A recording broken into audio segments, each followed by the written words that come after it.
La lettre à Jean Castex a été envoyée en fin de semaine. Les présidents des départements signataires s'insurgent face à cette dépense nouvelle qui leur est imposée. Pour eux, la vocation originelle du RSA est détournée. C'est un tour de passe-passe sanitaire sur le dos du RSA. C'est sur le dos aussi du conseil départemental. Ce n'est pas une façon de faire. Qu'on assume ses responsabilités. Nous n'avons pas été informés. Il n'y a même pas eu de concertation en amont avec cette décision-là. Les départements sont échaudés. L'État ne compense que rarement au centime près les dépenses nouvelles qu'il impose.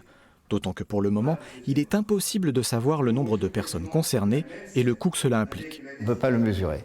Et faire un budget sans être capable de le mesurer aujourd'hui, c'est quand même nous mettre dans une situation difficile. Donc il faut reprendre le sujet dans le fond, le remettre à plat, et pour faire très simple en synthèse, que l'État assume ses responsabilités et qu'il paie cette allocation qu'il doit par rapport à la décision qu'il a prise de rupture de contrat de travail pour ces personnes. Cette protestation va-t-elle être suivie par d'autres départements, en particulier ceux de droite? Pour le moment, ni Valérie Simonet en Creuse, ni Pascal Coste en Corrèze n'ont souhaité réagir. Il faut dire que cette lettre des 15 départements de gauche n'arrive pas maintenant tout à fait par hasard.